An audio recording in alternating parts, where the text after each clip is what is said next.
What's up YouTube? Welcome back. In today's video, if you guys have a broken K-series knock sensor, I got just the thing for you. We make the streams louder. So with K-series, one of the pieces on the engine that's prone to breaking or just becoming brittle is the knock sensor. In this case, this is a K20 knock sensor, and what happened was it just started to get brittle over time, and as you can see, it just broke apart.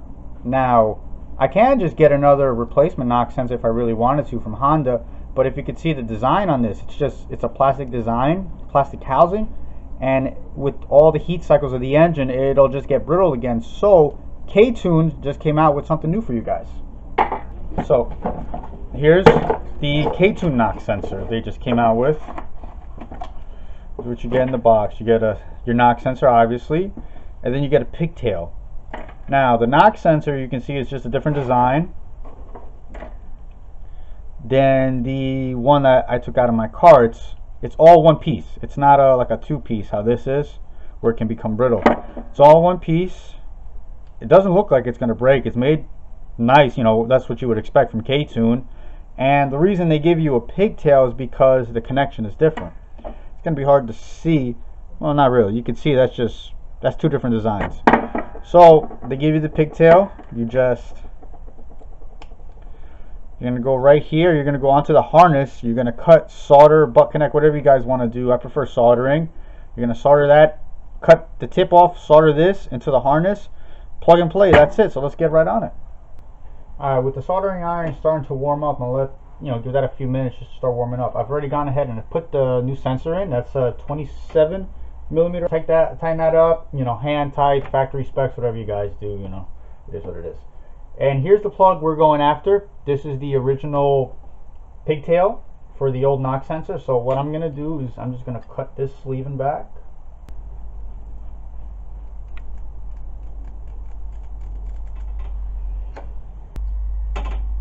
Now this braided loom I have on my harness, that's something I put on there because I kind of made this harness.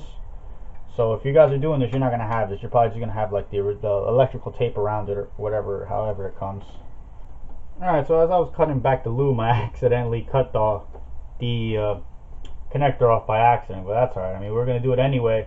I just wanted to show it on film. The way I would have properly cut it is I probably would have cut it just where it was actually, because I wanted to leave enough just in case I ever do need to reuse this connector if I want to go back to the old knock sensor for any reason. At least I still have some room to play with. So that's cut. We got the other part of it right here. I'm going to grab some wire strippers. We're going to strip this end. Go back a little more. Alright, that's not bad.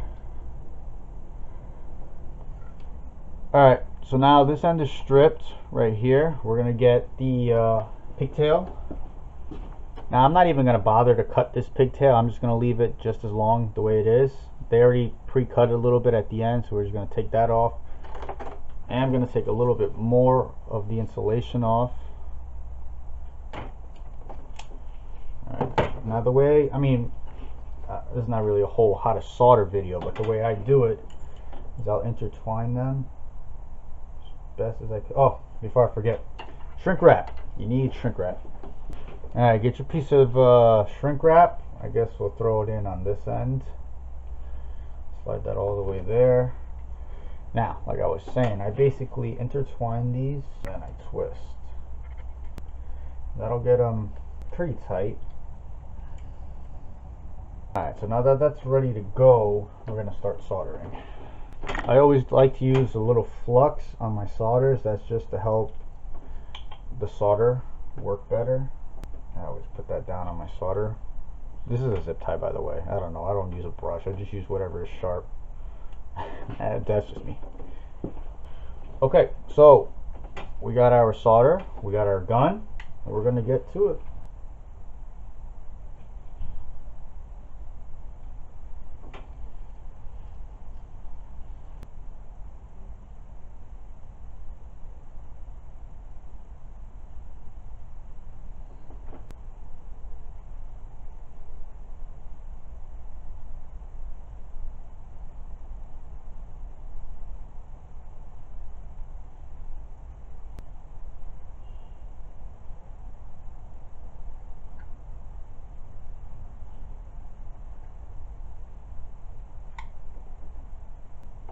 Alright, it's all soldered now. We're going to slide the heat shrink over it, heat that up, and we're done.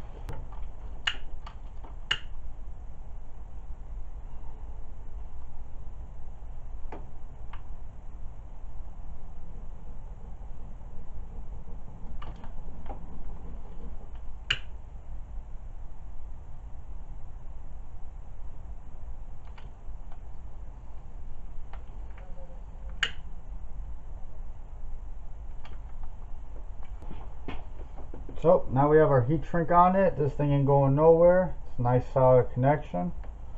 Plug it in. That's it. Alright guys, so that was just a quick little how-to video for the K2 knock sensor. I'll leave a link in the description where you guys can find that knock sensor. See if it works for you guys, see if you guys need it. Big thumbs up to K2, and I'll leave a link to their website. I love their products. I'm actually going to make a video on some of the K2 products I have. So keep a lookout on that video. That should be coming soon. And if you guys have any questions, leave them in the comments. You know, give me a like on this video, big thumbs up, subscribe, leave some comments, hit me up on my Instagram if you guys want to catch up with me, catch up on most of the latest stuff I'm doing. That's where you'll see it, is on my Instagram. And until then, I'll see you guys in the next video. Peace.